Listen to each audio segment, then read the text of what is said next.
Hello दोस्तों, स्वागत है आपसे कि मैं channel the real study club में। दोस्तों, जैसे कि सभी बच्चों को पता है, आज से बीए प्रोग्राम बीकॉम प्रोग्राम वाले बच्चों के एग्ज़ाम स्टार्ट हो गए हैं। तो आज फोर्थ सेमेस्टर वाले बच्चों का एग्ज़ाम था। जितने भी गर्ल्स स्टूडेंट हैं उन सभी का आज एग्ज़ाम था, फोर्थ सेमेस्टर वाले बच्चों का। तो आज का कैसा क्वेश्चन पेपर था एजुकेशन का, तो उसके ऊपर बात करते हैं। कितने नंबर का पेपर आया था और क्या क्या पूछा गया था एजुकेशन वाले पेपर में। जो फोर्थ सेमेस्टर का एजुकेशन का क्वेश्चन पेपर है रिफ्लेक्टिव लर्निंग का, तो ये गर्ल्स स्टूडेंट का क्वेश्चन पेपर है। और कल बॉयज़ स्टूडेंट का एग्ज़ाम है। जितने भी फोर्थ सेमेस्टर वाले बच्चे हैं तो एजुकेशन का बॉयज़ स्टूडेंट का कल एग्ज़ाम है। तो इस क्वेश्चन पेपर को आप लोग देख लेना। इनमें से एक दो क्वेश्चन कन्फर्म है पूछे जा सकते हैं, ठीक है। पूरा क्वेश्चन पेपर नहीं आएगा, जैसा आज आया है ऐसा पूरा क्वेश्चन पेपर नहीं आएगा, ठीक है। सेम क्वेश्चन नहीं पूछे जाएंगे आज की तरह। जैसे कि आज जो क्वेश्चन आए हैं कल रिपीट वही क्वेश्चन पूछे जाएँ, ऐसा नहीं होगा। सिर्फ एक दो क्वेश्चन पूछे जा सकते हैं, क्वेश्चन आपका दूसरा होगा, ठीक है।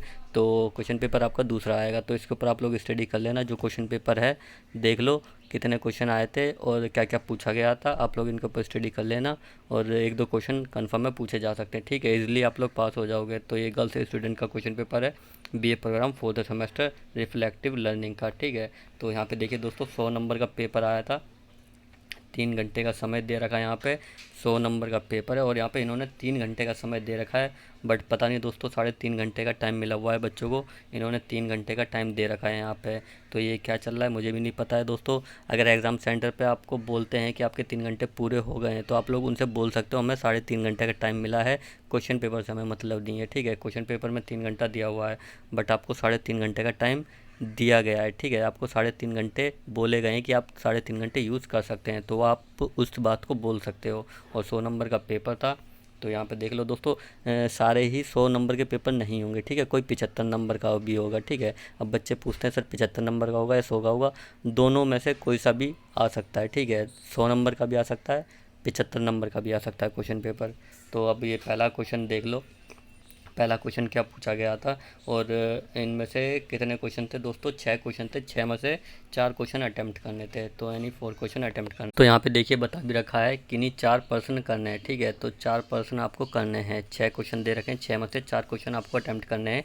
एक क्वेश्चन 25 नंबर का आपका हो गया, ठीक है। और चौथा पॉइंट देखिए दोस्तों कि अगर आप लोग एग्ज़ाम देने जा रहे हो, अगर किसी बच्चे के पास इंग्लिश मीडियम है तो वो हिंदी मीडियम में भी एग्ज़ाम दे सकता है। बट सारे क्वेश्चन आपने हिंदी मीडियम में अटैम्प्ट किए होने चाहिए, ठीक है।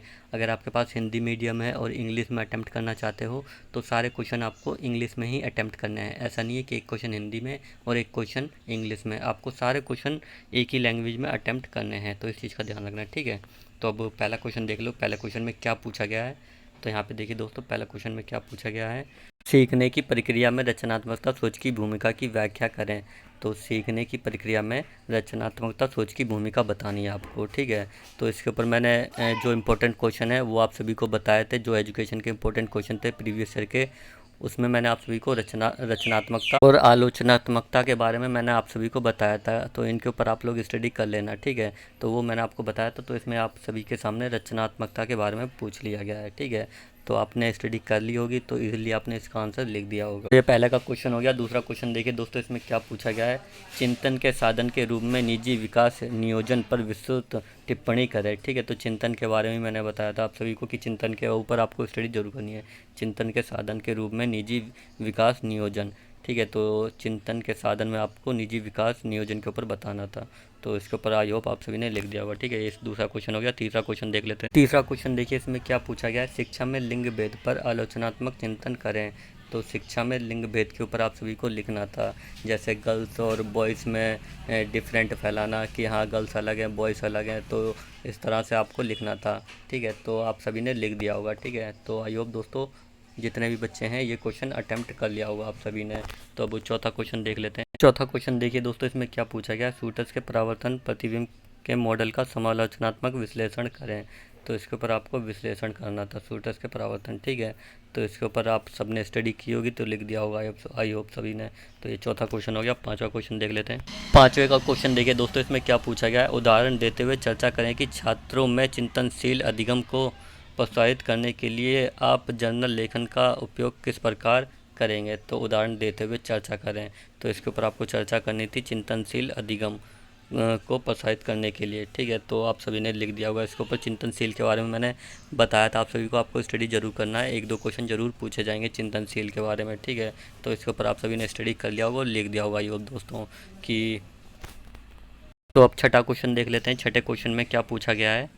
छठा क्वेश्चन देखिए दोस्तों, इसमें क्या पूछा गया है, वर्णन करें कि अनुभवनात्मक अधिगम किस प्रकार अधिगम का स्रोत हो सकता है। तो दोस्तों इसके ऊपर आपको क्या लिखना था, जैसे मैंने पिछले जो इंपॉर्टेंट क्वेश्चन है उनके ऊपर मैंने आप सभी को बताया था, कार्ल्स रोजर्स। ठीक है, कार्ल्स रोजर्स के ऊपर मैंने आप सभी को बताया था, तो उन्हीं के ऊपर आप सभी को लिखना था। अनुभवनात्मक अधिगम किस प्रकार अधिगम का स्रोत हो सकता है, तो ये आपको लिखना था। तो आई होप आप सभी ने लिख दिया होगा। तो ये 6 क्वेश्चन पूछे गए थे, तो 6 क्वेश्चन में से 4 क्वेश्चन अटैम्प्ट करने थे। एक क्वेश्चन 25 नंबर का आपका आया था, 100 नंबर का पेपर था, और 6 में से 4 क्वेश्चन अटैम्प्ट करने थे।